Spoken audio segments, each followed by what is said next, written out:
नमस्कार। नमस्कार। आज हम एक स्कूल के प्रिंसिपल द्वारा शेयर किए गए नोट्स पर एक गहरी नजर डाल रहे हैं। जी। ये नोट्स हैं उनके स्कूल में पीरियड्स, मतलब मासिक धर्म से जुड़ी जो शिक्षा है, साफ सफाई और बराबरी, उसको बढ़ावा देने की कोशिशों के बारे में। हाँ। और इसका टाइटल है मासिक धर्म, शिक्षा, स्वच्छता और समानता की ओर सम्मानजनक कदम। काफी इंटरेस्टिंग टाइटल है। हाँ, तो हमारा मकसद है ये समझना कि भाई इस स्कूल ने कैसे, मतलब प्रैक्टिकल सुविधाएं और जो उनके एजुकेशनल प्रोग्राम्स थे, उनके जरिए छात्राओं के लिए एक सपोर्टिव माहौल बनाया। सही। हम खास तौर पर प्रिंसिपल के नजरिए और उनके तरीकों पर फोकस करेंगे। ठीक है। प्रिंसिपल ने खुद कहा है, उनके शब्दों में, शारीरिक बदलाव एक नेचुरल प्रोसेस है और इसी के बारे में अवेयरनेस लड़कियों को ताकत देने की सच्ची शुरुआत है। बिल्कुल सही कहा। तो चलिए देखते हैं इस कोशिश में क्या खास था। हाँ, देखते हैं। सबसे पहले सुविधाओं की बात करें।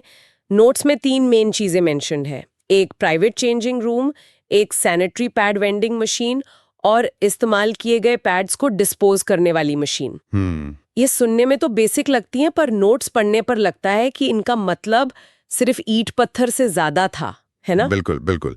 ये सिर्फ मतलब ढांचा या इंफ्रास्ट्रक्चर नहीं है।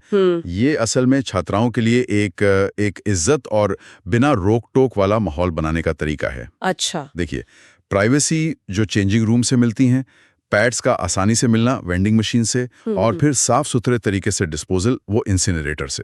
हाँ। ये सब लड़कियों की जो रोज की दिक्कतें हैं उनको बहुत कम करती हैं। सही। और इससे ये भी पता चलता है कि प्रिंसिपल वाकई छात्राओं की जो इमोशनल और फिजिकल जरूरतें हैं उनको समझते थे, सिर्फ नियम पूरे नहीं कर रहे थे वो। हाँ, ये बात तो है। और ये चीजें स्कूल में उनकी अटेंडेंस बनाए रखने में सीधी मदद करती हैं। अच्छा, तो ये तो हो गई वो जरूरी सुविधाएं जो रोज की मुश्किलें कम करती हैं।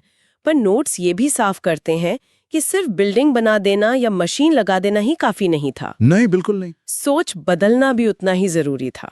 यहीं पर वो एजुकेशन वाला एंगल आता है जो मुझे काफी दिलचस्प लगा। हाँ। जैसे साइंटिफिक जानकारी देना ठीक है, लेकिन फिर हर 10 छात्राओं पर एक रिप्रेजेंटेटिव बनाना, और खासकर वो प्रश्न गुब्बारा खेल जैसी एक्टिविटी। मुझे लगता है शायद इसमें वो एनोनिमस सवाल लिखकर पूछ सकती थी, है ना, बिना झिझक के। हाँ, बिल्कुल।